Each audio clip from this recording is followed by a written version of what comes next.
Good evening, ghouls! From hidden chambers revealing forgotten histories to relics hinting at the supernatural, these spine-chilling encounters will leave you questioning what's inside your own home. Join us as we delve into the sinister tales of individuals who dared to look beneath their floors only to confront the unimaginable. Good evening, I'm Taylor, your casual crypt keeper, and I've got something for you. Today, we're going to be walking you through the scariest things ever found in a basement. You let me know, did you find something weird in your place when you moved in? Let me know down below, I am all ears. Number 5, a Panzer. Something that's pretty recurring for strange artifacts people find on moving into an old house is memorabilia or relics from one of the many wars that has existed on this warlike people. Crates and trunks full of Civil War dollars, maybe an old uniform or old medals. It's either very boring or interesting stuff if you're a history buff. I actually have a relic or two from the Soviet army in my personal collection. Maybe I shouldn't say that on the internet. What do you think is the oddest relic you could find in a basement? Old battle plans, an old helmet maybe an entire German tank from the Second World War?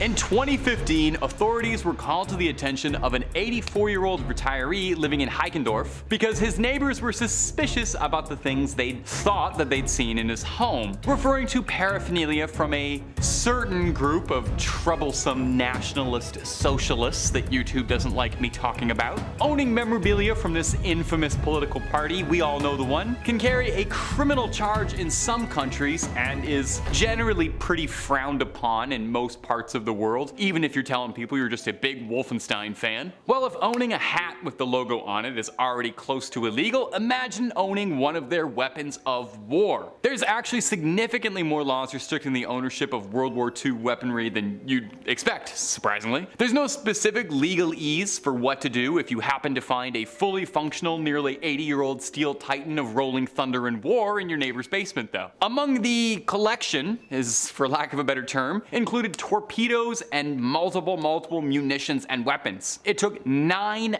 hours of excavation. They literally had to call in the German army to excavate this guy's basement. They discovered a series of uniforms and other various World War II memorabilia from a certain political party that you probably wouldn't want to have in your basement. Hey, everybody's got hobbies. Some people collect Funko Pops of the Golden Girl, some people collect weapons of war. The man was taken in and arrested, and several museums and private collections in the United States offered to buy the items off of him to preserve for museums. A noble idea for sure, but good Lord, could you imagine the shipping costs on a Mark IV Panzer? 2-day free shipping from Amazon Prime, gonna cover that. And if you're looking for way more weird stories, things people have found, cryptids, aliens, conspiracies, true crimes, basically, if it freaks you out, we've done a video or two on it. So please, I invite you to click subscribe. Make sure to hit that little bell so you don't miss anything, but would you kindly do that at the end of this video? Because I got 4 more weird things found in the basement coming up for you right now. Number 4, sharks.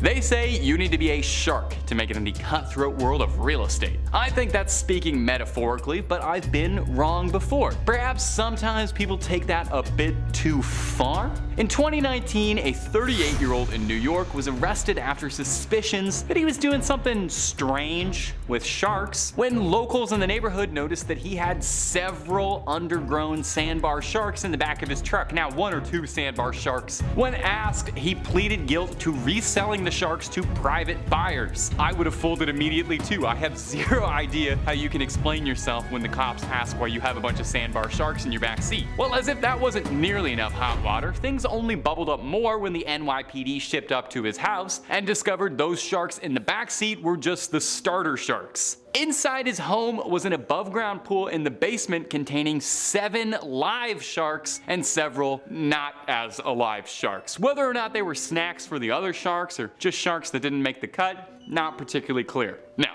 this might surprise you, but it's actually illegal to sell sharks out of your basement. What actually surprised me, however, is that the trade of them is the illegal part. If you get yourself a fancy permit, you are legally allowed to keep sharks in your basement, but a license costs upward of 10 grand. But imagine being able to flash your shark license at parties. Unbelievable conversation starter and probably the best opening line on Tinder imaginable if you could mention your shark license. Now, if you're worried about these basement dwelling sharks, fret not. they all found homes at the Coney Island Aquarium where they live peacefully and happily, having escaped containment to end up in a slightly larger containment with nicer accommodations. It's kind of like moving up to a minimum security prison where they let you play badminton on break. Number 3, the secret roommate.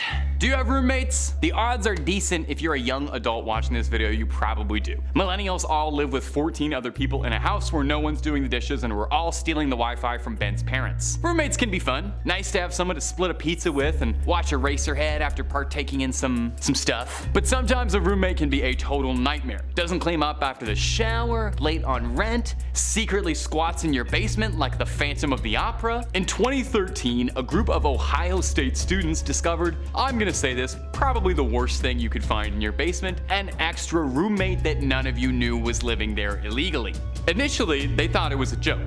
A group of freshmen at Ohio State moved into a co-op house and started feeling uneasy. Things would go missing, lights would be left on, objects would be moved. At first, the friends thought that they had a poltergeist on their hands and joked that the house was haunted. Well, it was, of sorts. The friends were searching for the source of these off-putting noises and they eventually found their way towards a locked door in the basement. They called in their building manager, he came in and knocked the door down and they discovered a makeshift hovel with a little living arrangement, framed photographs, and everything. There was someone living in secret in their basement. Their guest was swiftly evicted and almost heartwarmingly the students felt bad, quoted as saying, "I'm sure he's a nice guy.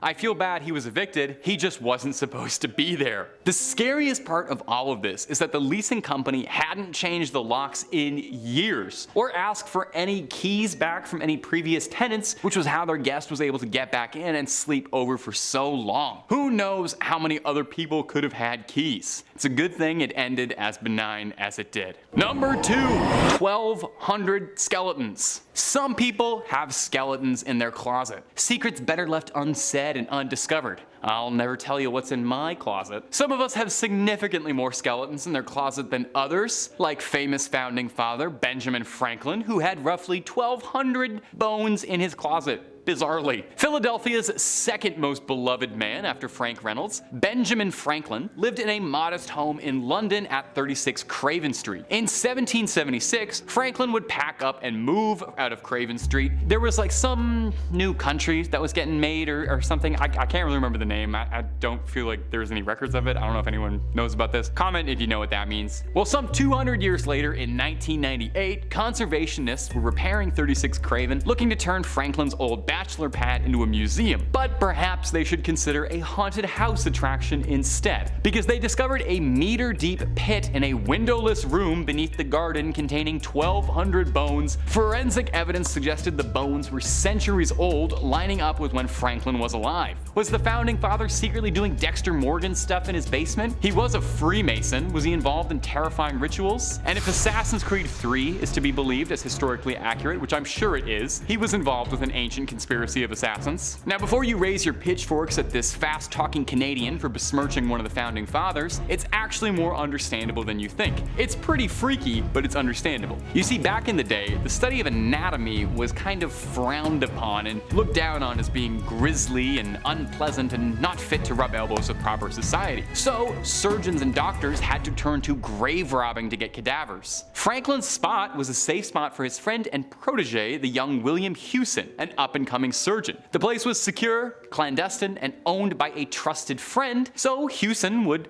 dig up bodies and then bury his experiments in his good friend Ben Franklin's backyard. So, Benjamin Franklin just had some very strange friends, and he's not a deranged serial killer that we know of. Number 1, a whole city. And finally, I like to think I've saved the best for last here. We found some strange stuff in the basement so far. We got a tank, sharks, skeletons. But to top it off, we're gonna go with the strangest thing anyone ever found in their basement, an entire lost city. Basically the plot of Lion the Witch and the Wardrobe, but for real. Located in Cappadocia, Turkey, this extraordinary underground complex was discovered completely by accident in 1963 when a local man decided to renovate his basement. So if you've been sitting on your laurels waiting to get started on that home reno project, you might want to. You might have a secret kingdom beneath your basement. As the man began to dismantle a wall in his home, he stumbled upon a hidden passage that led to a vast underground chamber. Does this not sound completely made up? up, like it's the plot to a video game or something. But it happened. Further exploration revealed an expansive network of rooms, tunnels, and staircases extending as deep as 18 stories beneath the surface. This would turn out to be Derinkuyu, an underground city that had remained hidden for centuries. This guy basically found Atlantis in his backyard. Derinkuyu is estimated to have been built around the 8th